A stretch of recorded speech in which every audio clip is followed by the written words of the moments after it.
Merhabalar, mutfağıma hoş geldiniz. Bugün mutfağımda patates oturtması yapacağız. Yemeğimiz için önce köftelerimizi hazırlayacağız. Bunun için yarım kilo kıymam var. Şöyle az bir şey, yarım kase kadar bir tutam maydanoz, 2 yemek kaşığı galeta unu, 2 küçük boy soğanım var. İsterseniz siz orta boy 1 adet soğan kullanabilirsiniz.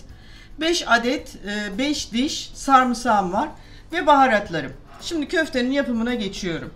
Soğanlarımı rende yapıyorum.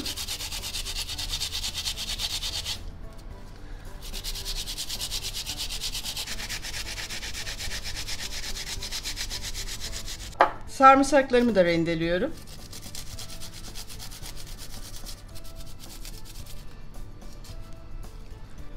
Sarımsakla soğanın rendeledim. Üzerine 2 yemek kaşığı galeta ununu, doğradığım maydanozları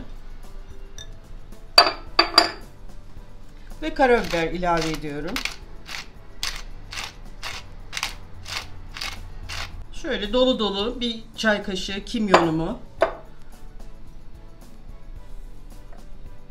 şöyle 1,5 çay kaşığı kadar yaprak biberim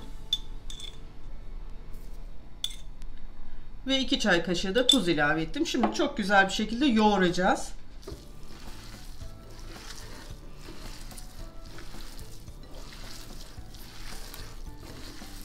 Arkadaşlar, galeta unu koyduğum için şöyle çok az bir su ilavesi yapıyorum.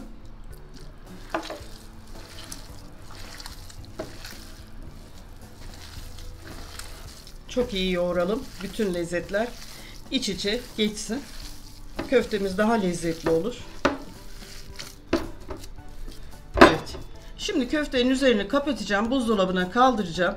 Şöyle bir 10-15 dakika dinlensin istiyorum. Bütün baharatlar falan lezzet iç içe geçsin diye. Ben patateslerimi soymaya başlayacağım.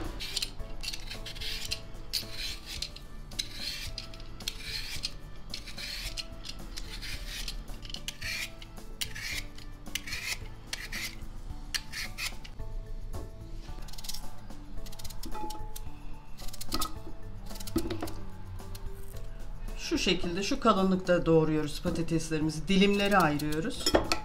Çok ince olmasın, kızartmalık gibi.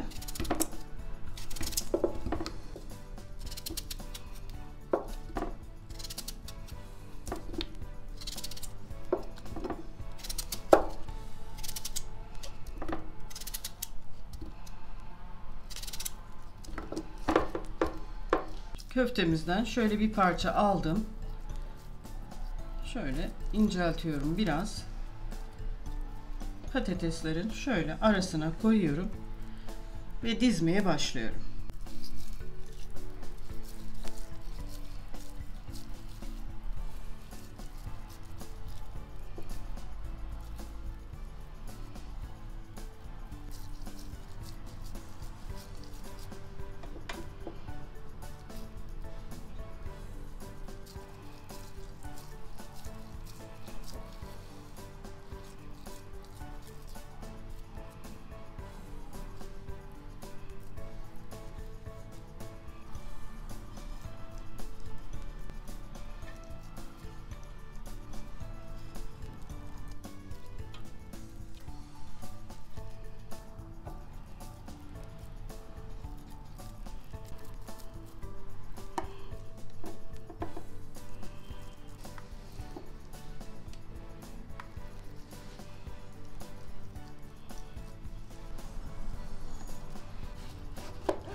Benim domatesim çok büyük boydu. Yarısını kullanıyorum. Küçük boysa şöyle bir adet domatesin kabuklarını soyun. Şöyle üzerine ara ara yerleştirelim. Hem lezzet verir hem görüntüsü güzel olur. Bir adet de köy biberim var, yeşil. Onları da küçük küçük kestim. Ve biraz da acı olsun diye süs biberi ilave ediyorum. Sevmiyorsanız koymayın. Şöyle bir yemek kaşığı domates salçası. Şöyle 2 çay kaşığı tuz ve yine biraz karabiber.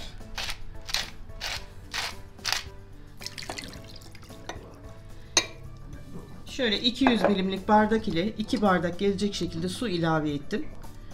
Ve salçamı çok güzel ezmem lazım şimdi.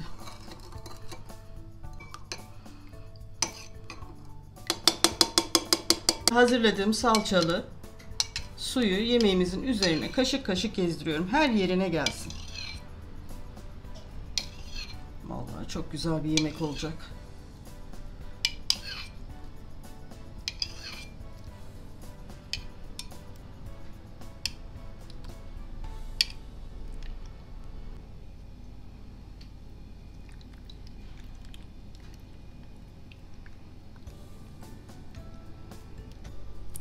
Şöyle küçük küçük her yerine gelecek şekilde tereyağı ilave ediyorum. Yemeğimize ekstra lezzet katacak. Şu ana kadar hiç yağ koymadık. Yani toplamda aslında dolu dolu bir yemek kaşığı kadar tereyağı koydum. Yemeğimizin hazırlık bölümünü bitirdik. Şimdi ocağa götürüyorum. Altını yakacağım ve pişirme işlemine başlayacağız.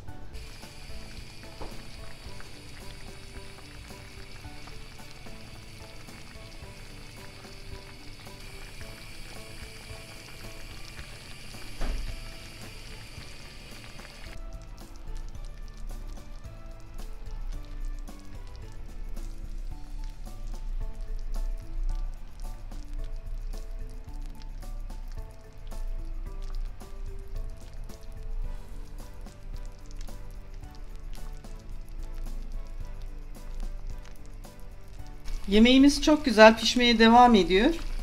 Bir süre daha böyle piştikten sonra kapatacağım. Çok az kaldı.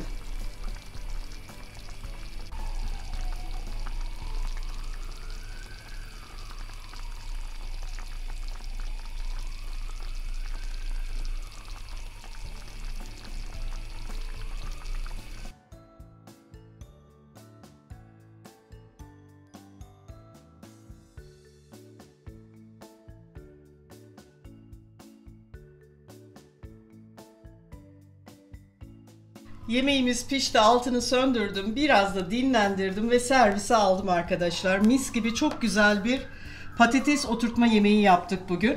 Sizler de yapın, sevdiklerinizle paylaşın. Bir dahaki tarifte buluşmak üzere diyorum. Hoşça kalın.